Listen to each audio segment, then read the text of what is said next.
We are here with Marianne Williamson, and this is Kevin from Meditation Magazine. We're going to be having a conversation about a lot of things: unity, reconciliation, forgiveness, bringing people together rather than being divisive, something very needed right now. And I've seen a lot of your work has been in that direction lately, and I thank you for it. Thank you for being here. So I want to start out just by talking about the first time I ever became aware of you, which was during the presidential debate in 2020, I believe it was. You were on the stage with a bunch of Democratic candidates, and you spoke in a way that nobody I had ever seen had ever spoken in a Democratic or any kind of presidential debate before. I wrote down some of your words here. You addressed President Trump directly. You said, "Mr. President, if you're listening, you have harnessed fear for political purposes, and only love can cast that out.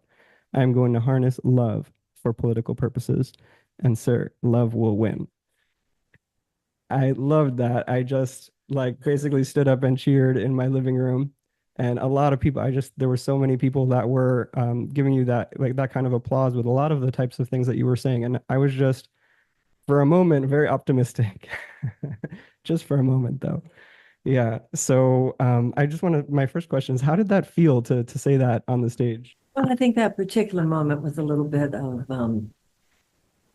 I think it came out kind of dorky and unserious, which is unfortunate because I think the content and my point was very important.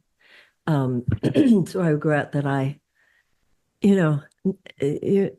to be on a debate stage like that in front of millions of people with the people that I was on the stage with, obviously being a novice at that kind of thing, I wasn't as centered as I wish I had been in every moment. But in terms of what I said, of course, it's what I believe. I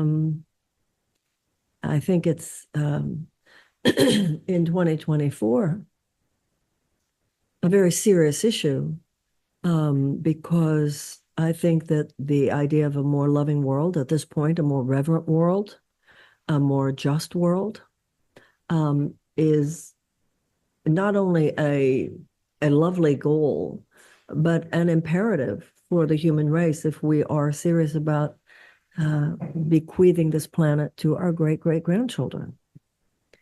And I saw in 2024 in a way that was not true in 20. In 20, you'll remember I was over on the side and a minor candidate, and certainly they did some, messing with me, but in general, I felt I had fair exposure, et cetera. This time, I really experienced the darkness and the corruption of a political system that is not amused should you wish to introduce into the conversation anything other than its pre-prescribed agenda. So I'm processing what all that means, not only for myself, but for the country. And I think, by the way, whether people see the aspect of all that in terms of my own candidacy or not, I think people realize something is wrong here.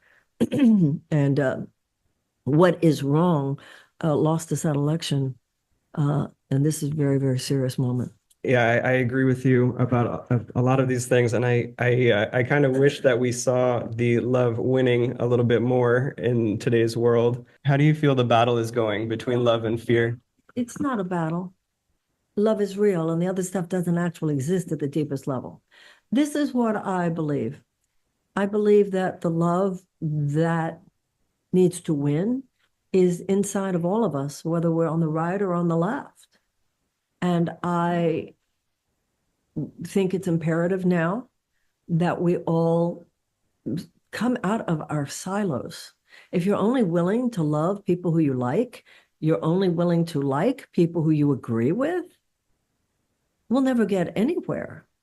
And then we like to tell ourselves that they aren't loving enough. But love isn't about what you get, it's about the love that you yourself put into a space. So I know what I'm trying to do, and what I think many are trying to do, is hear some people that I didn't hear before. And so I think this is really a pregnant moment. I mean, we all know what's wrong. You know, one world is falling apart. There's kind of no doubt about that. But there's also another world that's struggling to be born. And we have to ourselves reach across the divide and ask people why they feel the way they feel. I had some experiences, even though over the last few nights, talking about this mass deportations issue and my horror at the thought and my horror, certainly the idea of using the military and anything that goes beyond criminals. And I asked them questions. Why would you care? Why are you trying? And some of the answers, first of all, I realized that for some people, I mean, we all know what a cesspool Twitter can be. We all know how awful social media can be. But I also remind myself that for millions of people, that's the only public platform they have. And as much darkness and insanity and cruelty and violence and all the awful stuff that's on the internet, there are also people trying to reach out. And when I asked that question, kind of like, why are you, some of the answers I got of people talking about their experiences. So I feel that my mind and heart have expanded as my listening has expanded. Mm-hmm. There's been for me a lot of, oh, that's why you feel that way. Oh. So I knew I was very clear what the Democrats were doing wrong, were not providing. And I mean, listen, I've spent a year and a half of my life. You've got to hear that, you know, so I did that. But I did not appreciate enough some other people's positions.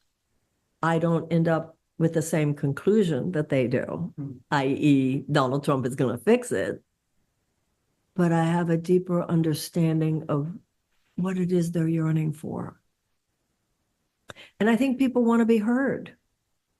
So that's where I think this practice of love can't be just something, some other category in our lives. You know, here's our spirituality, and then over here is our relationships, over here is our finances, over here is our work life, over here is politics.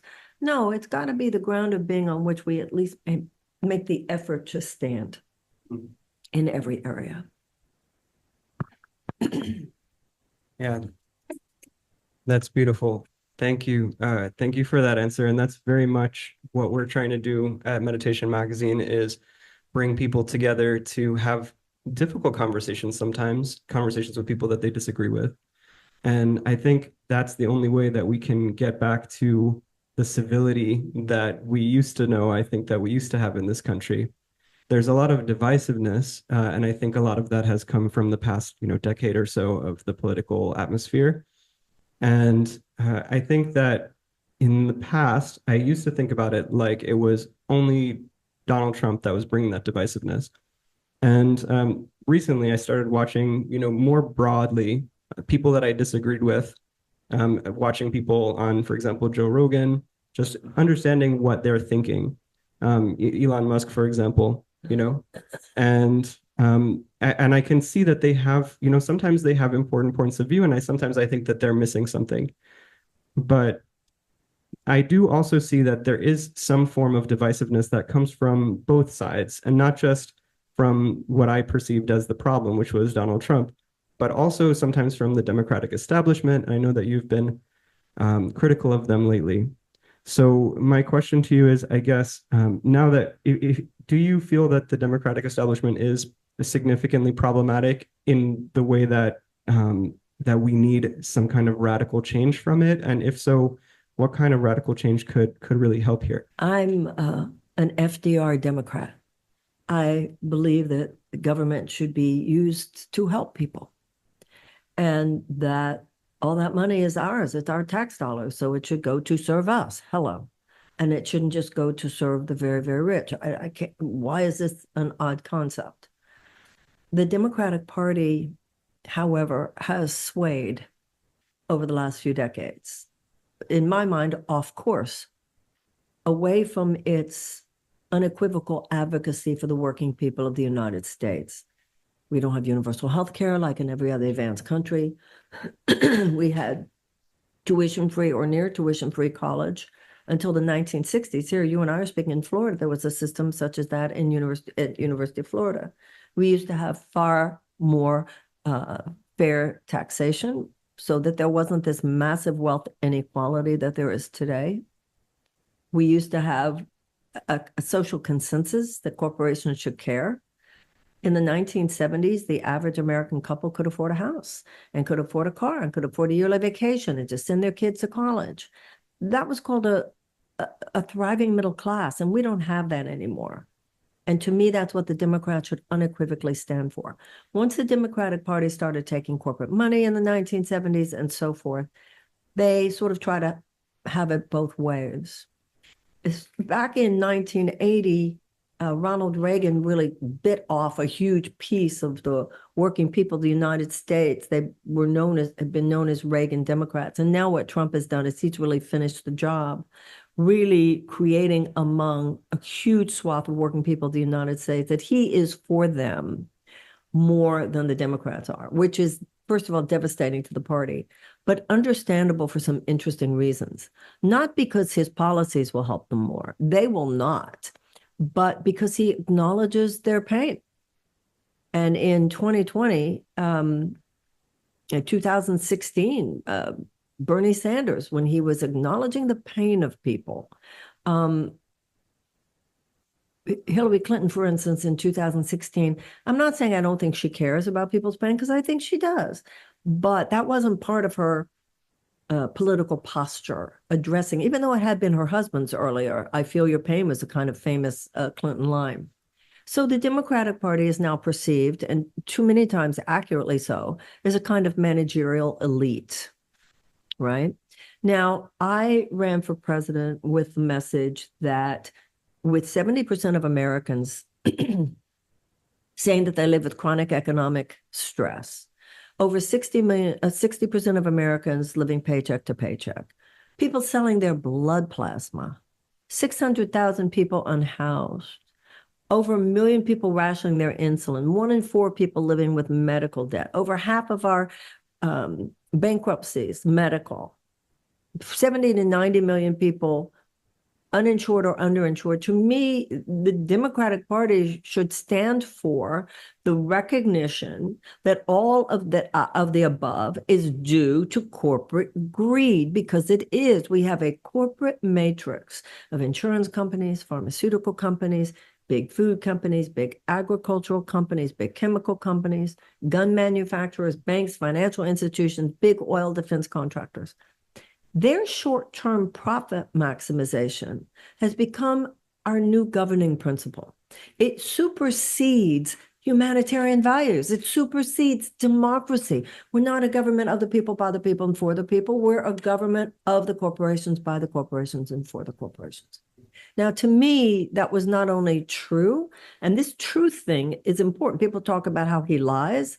To me, the only way to overcome big lies is with big truth. The problem wasn't just that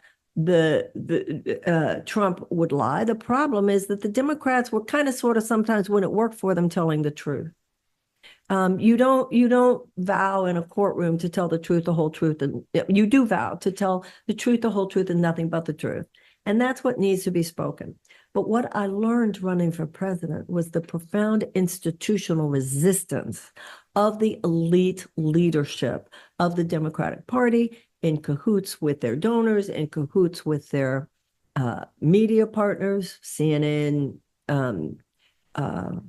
MSNBC, and all, et cetera. As a consequence, if you're not considered one of them, they will call you, they will say you're not qualified, you're not viable, you're not credible, even though I could certainly make a case for the fact that they were the ones who were not qualified to take on what needed to be taken on this year. They were the ones who were not credible, given that Donald Trump has now ushered in an era of political theater, and we will not be going back. So the question was, do I feel that the Democratic Party will learn what it needs to learn and now move in a better direction? That would certainly be my hope, because we're going to have a lot of problems in this country if it doesn't. On the other hand, I'm sad to say that I do not see yet, and I think if it was going to happen, to be honest, I think it would have already happened. The kind of humble, sincere willingness to look in the mirror, even when they now talk about being there more for the working people of the United States, it's more like, well, this is the message that might win, as opposed to, oh my God, why weren't we saying this? How did we become so blind? How had we so swerved from our values? I think we are living at a moment when some profound alchemy is occurring. People are thinking. I think, and you and I were together earlier, and I made a comment over the last 2 weeks, a lot of waking up, a lot of growing up, a lot of people who were either in their codependent stupor regarding, well, the CNN, I mean, the DNC must know what it's doing, willing to surrender their free thinking, it'll be okay. I think a lot of people have just like, excuse me, like popped up. And that's good. It's the good news about the bad news. So something, I believe, I have faith, we responded to abolition, to slavery with abolition. We responded to the institutional suppression of women with the women's suffrage movement. We responded to the Gilded Age with the establishment of organized labor. We responded to segregation with the civil rights movement. We are going to respond to any authoritarian anti-democratic threat in this country. And listen, the President-elect Trump was democratically elected. I think it's our civic duty to acknowledge that, to not and to respect that. And anything he does, I think a lot of what he's doing with Bobby Kennedy, I applaud. I think that's really good. That's another example. The Democrats just left it on the beach. The Democrats, whether it was Bobby, whether it was me, they just leave these diamonds on the beach, and Trump says, okay, I'll take that. He's obviously, I'm not one of those that he's going to take, but he got Bobby. So, when they do something good, I'll be the first to applaud, but I'm deeply concerned. And no, I do not feel at the moment that the Democratic Party is aligning itself with the angels of our better nature, which are is the only energy that can overcome this. If they do not, however, we the people will come up with something. We always have, and I believe we still will. Thank you. Thank you, Marianne. That was very powerful. And, you said something recently that I really liked, and what you wrote, right after the election or soon after the election, you wrote, "We're living in two worlds simultaneously, one the fall of Rome and the other a new renaissance." So as you mentioned, Bobby Kennedy is bringing in a lot of the health things that you spoke about also at the 2020 election. You said we don't have a healthcare system in this country. We have a sickness system. And it's so true. And it's so important that we fix these things. And I hope that Bobby Kennedy can do that. I also, you stood on the stage with Tulsi Gabbard. I don't know how you feel about her recent evolutions. Trump has surrounded himself with some people that seem like they can be good for the country in various ways. Do you feel like the incoming administration can be good in any kind of way? I think much obviously remains to be seen. On that 2020 debate stage, when I said we have a sickness care system, not a healthcare system, I said then that in order to address this, we had to look at our food policies. We had to look at our chemical policies. We had to look at our environmental policies. At which point, of course, Lester Holt said, get the camera off that woman as soon as possible.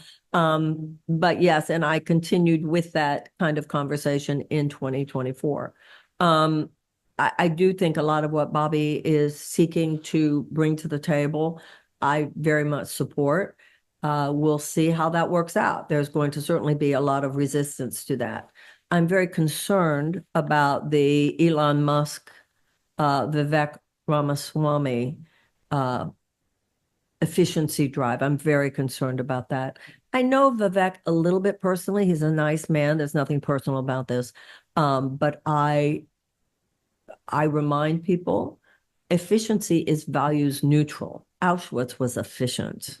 The Inquisition was efficient. Remember, this man, Elon Musk, who many people are thinking is going to be the savior of us all, he right now, as we speak, is involved in a court case in which he's trying to argue that the NLRB, the National Labor Relations Board, is unconstitutional. This is to say that this has anything to do with being there for the people is ridiculous. For someone that wealthy, I was making a comment to a friend recently, and I said, well, now that the richest man, now that the most powerful man in the world is going to be in the White House soon, plus with his friend Donald, I mean, the outsized wealth and outsized technological power of Elon Musk being in the kind of unelected position that he will now be put into, I find it very, very concerning. Yeah, thank you for that. I actually, when Elon started out, creating Tesla. Okay, I thought Yeah. you were Yeah. I mean, I thought, oh, this guy's trying to save the world, and he's like the Iron Man or the Superman. He did seem to start changing, let's say, during the pandemic. He started changing in certain ways. And now when I do try to listen to all the different, perspectives, and I like listen to him on Rogan. I listen to him on the stages in Pennsylvania also. I want to understand what's going on in this guy's mind, this very, very intelligent guy that seems like he really wants to save the world, seemed like at some point anyway. And he still seems like he's got that complex that he wants to save the world. So I try to understand what's going on in his mind. And he does say some things that do make some sense to me. So, for example, the country is deep in debt. We're paying like 30% of our national budget is interest payments on the national debt. That sounds bad. Then also he says some things that I don't know if they're true about immigration, where he says that the Democrats are bringing in thousands, millions of migrants in order to change the swing states to forever blue. So I don't know if you've heard those claims that he's made. Do you feel that there's any truth to those? Because they do sound like some nefarious or problematic things. He's more than highly intelligent. I think on that level, he's probably ranks as a genius, and there's no question about that. And I have a lot of respect for much of what he's done. I mean, that SpaceX landing was just absolutely amazing. But that doesn't mean just because somebody's brilliant, that doesn't mean that you necessarily agree with them about everything. So the first thing you were talking about is about the budget. Well, this is trying to prepare us for austerity. Now, in 2017, the cornerstone of Trump's economic policies was a 2017 tax cut, $2 trillion tax cut, in which 83 cents of every dollar went to the richest corporations and individuals. You want to cut into the deficit? Excuse me, don't extend that tax cut. We should repeal that tax cut, put back in the middle class tax part, which was good, and the Democrats should have done it before. So he's not asking for austerity from the rich. He wants to give more and more tax cuts to the very, very rich. But this argument, we're just going to have to, cinch our belts here because, we just owe so much money. Well, look who he's asking to do that. And he's doing it in the name of efficiency. This has less to do with efficiency and more to do with social engineering, which those people would claim that the last thing they want to do is social engineering. But when you look at the kinds of things that they were talking about taking cuts to. So yes, are we going to have to rein in the debt? Absolutely. There's no question about that. But the reason it's as high as it is because of all these giveaways, not to the poor, but to the rich. These subsidies, multi-billion-dollar subsidies to companies that are already making billions of dollars a year, such as big oil, such as expenditures for the defense contractors, when we can't even, the military can't even pass an audit. And look what Trump and Elon are not talking about cutting the defense budget. Trump did not cut the defense budget. So this business of we've got to rein all this stuff in, yeah, but for who? Because the kinds of tax changes that they want will make him all that much richer. Come on, everybody, let's grow up. Secondly, about immigration. The fact that it has become what it is absolutely at the feet of Congress. But there was a bipartisan bill, over $8 billion that was on the table months ago, bipartisan, about to be signed. Donald Trump came to DC and he told the Republican leadership that he did not want them to support that bill because it would look too good for Biden. It would make things better. And so he wanted immigration to be an issue. Now, that would have provided judges, it would have provided so many of the infrastructure issues that desperately need to be solved at the border in order for us to have a fair and legal process. So the idea of blaming that on the Democrats any more than on the Republicans does not work. Now, we have to go deeper than that, however. You talked about the 2020 debate. I also brought up, I remember that moment when I looked over at Elizabeth Warren and Bernie Sanders. I said, I don't remember you guys bringing up anything about Latin American policy. I remember they both sort of jumped and looked at each other. Okay, so let's talk about this. There are two main reasons. If you're going to talk about the Latin American element, which is not the vast, vast majority of our immigration issues anymore, the way it used to be, but still, I think it's something like 30%. I don't think the average American realizes the horror that so many people are seeking to escape in terms of crushing poverty and also in terms of the drug cartels. Now, I'm not saying that from a place of simply bleeding heart. I'm saying it from a place Americans wake up, recognize how much of the destabilization of those economies were because of American foreign policy. Look at such things as the sanctions on Venezuela, the sanctions on Cuba. Another issue is these drug cartels. Most of the guns, so these people, many of them are millions are fleeing the violence of the gun cartels. Most of their guns come from here. Also, I feel actually we should be having a very serious conversation about ending the drug war because the black market of drugs in this country actually feeds the cartels. So no, he was not having a serious, deep, meaningful conversation about immigration when all he was saying was getting on Joe Rogan and talking about the fact that Democrats want to do that to turn these states blue. I'm not at a point of defending the Democratic Party because I think that they have some serious issues, which I have certainly stated throughout, this last year and a half. However, the idea that Republicans are the great saviors here is absurd, and I truly fear for my country if you start using the military in ways that.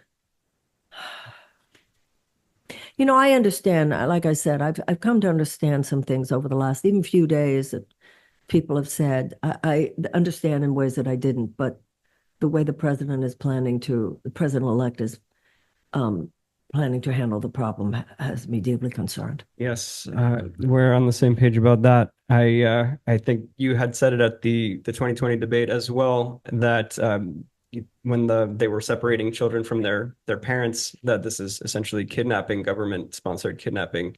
And as a parent, I can't even imagine. It's terrible. And mass deportations and millions of little children who were going to school and little kids saying on the playground, they're going to take your mommy and daddy away. Little kids crying when they go to school, afraid that mommy or daddy or both won't be there later in the day. Knocks on the doors like, what's going to happen? Are people going to be hiding their friends in basements and attics? It's got some horrifying possibilities. And having said that, I do acknowledge there's some serious issues that do need to be addressed. Yeah.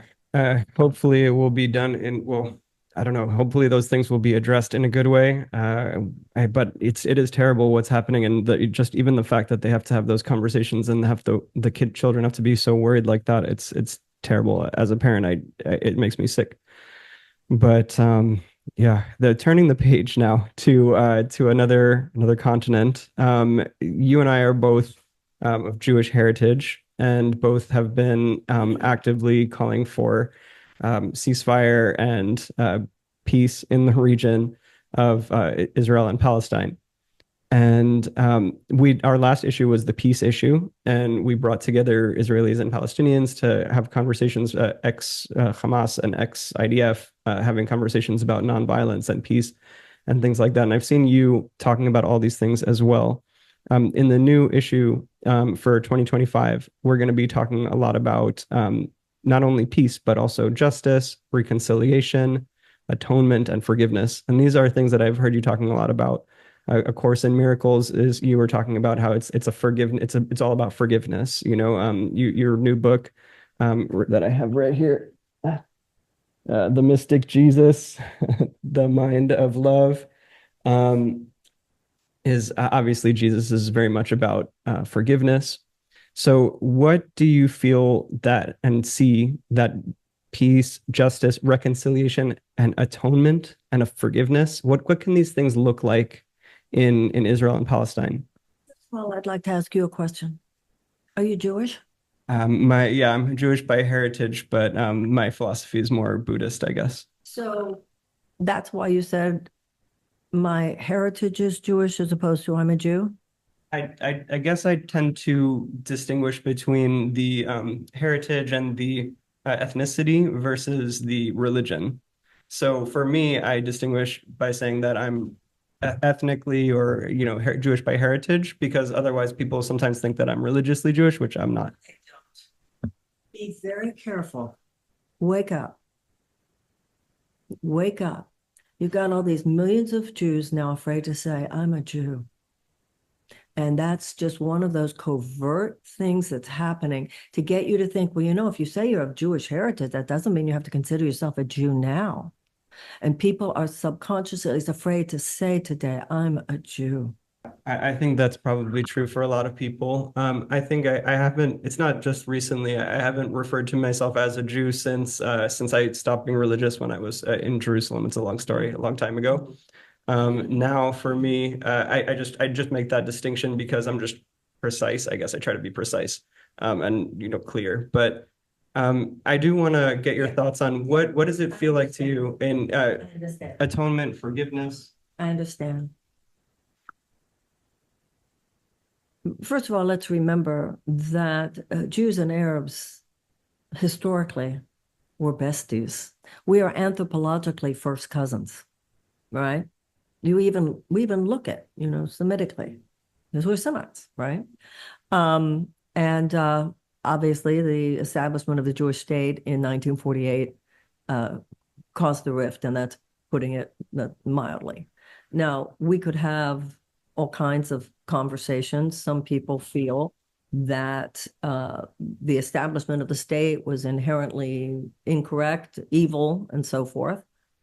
Others do not, and others would give all kinds of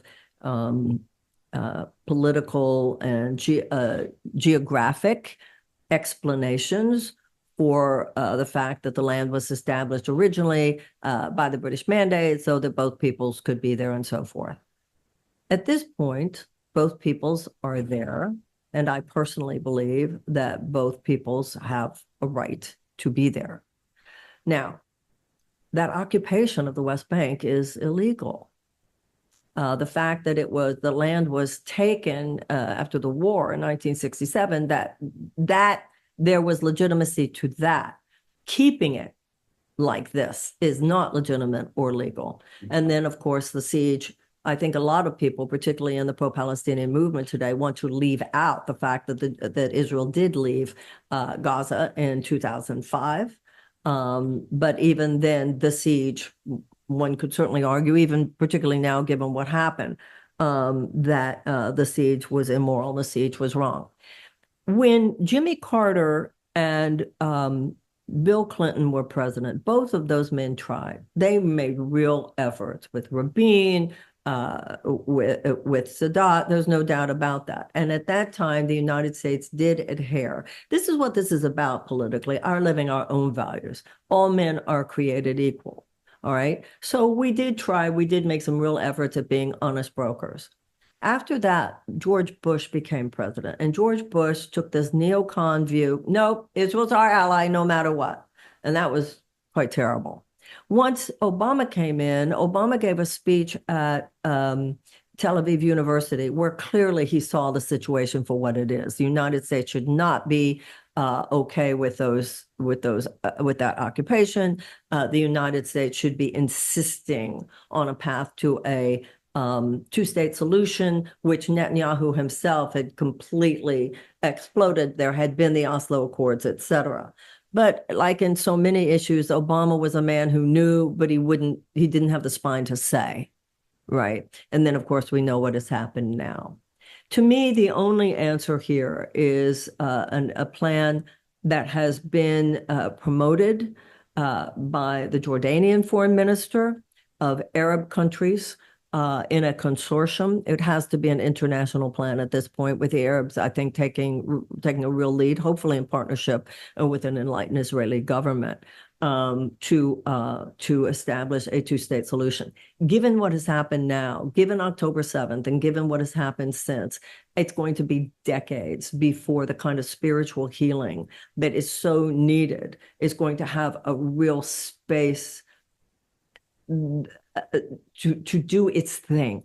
And that's what is so tragic about this. I've known people in that area who are about the deep work of listening to one another. I have been at those groups. I have sat with Arab and Jewish women, Palestinian and Israeli women. I've been there myself. And what has happened, of course, is what you see here. The kind of work that needs to be done in every single area, whether it has to do with rehabilitation of prisoners, whether it has to do with gang members, whether it has to do with at-risk teenagers. There are people in this world, in this country and in the Middle East and everywhere else, who know what to do. The problem is that those who have the solutions do not have the power. And those who have the power don't really care about the solutions. There are, for instance, in Israel, these things called the hand-in-hand schools, where little children are brought up with one teacher speaking Arabic, one teacher speaking Hebrew, and they learn each other's holidays, each other's religion, each other's history, and so forth. So you get these synapses into the brain of little children. So much of that work has just been treated as, oh, well, that's very nice. But what really matters is military power, which, if anything, is up for the human race to see is a trajectory to global catastrophe if we do not rein this in our thinking. In the meantime, the Course in Miracles says God does not give you victory in battle. He gives you, he lifts you above the battlefield. And it disturbs me in the United States and has disturbed me for a long time. There are people who exalt the rights of the Israelis at the expense of the Palestinians, but there are also people who exalt the rights of the Palestinians at the expense of the Israelis. There's a lot of geographical, historical misinformation, disinformation, and propaganda on both sides. On both sides. And yes, I think as a Jewish woman myself, I am quite disturbed by some of the decidedly anti-Semitic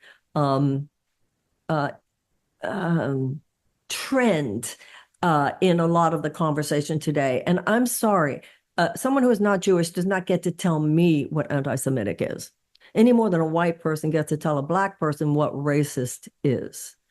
So there's some, I think we all need to find in our hearts where we might be covering up, not admitting to ourselves, holding on to our own blind spots.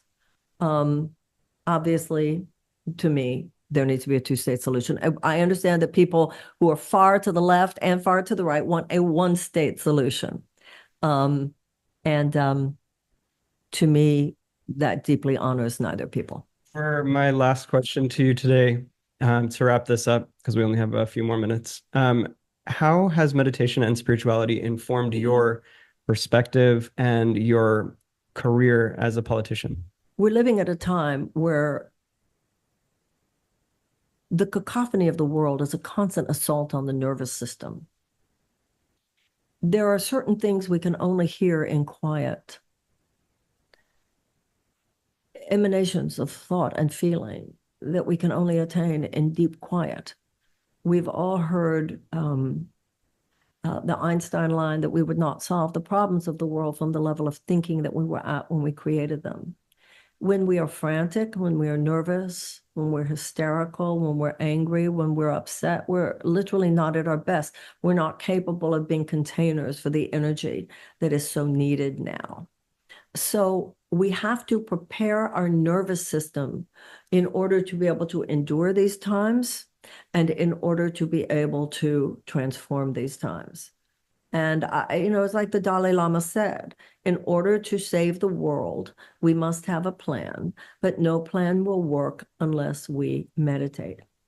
When I do my Course in Miracles exercise in the morning, and it's a workbook of meditation exercises, basically. Plus, I also do transcendental meditation, although I'm not religious with that. I'm not daily with that the way I am with the workbook of the Course. You have a different day. I'm sorry, you just have a different day. You are less likely to fall off the spiritual wagon. You're less likely to, and if you do fall off the spiritual wagon into thoughts of judgment, thoughts of blame, thoughts of grievance, you're more likely to understand it, recognize it, get back up, atone for your mistake, forgive someone else for theirs. It's difficult to monitor your own life when you are living unconsciously. And we're living, and meditation, I don't think that there is a more powerful tool for dissolving the layers of fear and delusion that are blinding us to who we ourselves are and who other people are. Thank you so much, Marianne. We have to wrap up now so you can get back to your flight. And I thank you so much for joining me today. It's been a pleasure and an honor to speak with you. And I hope that we can make the world a better place together. Thank you. Thank you.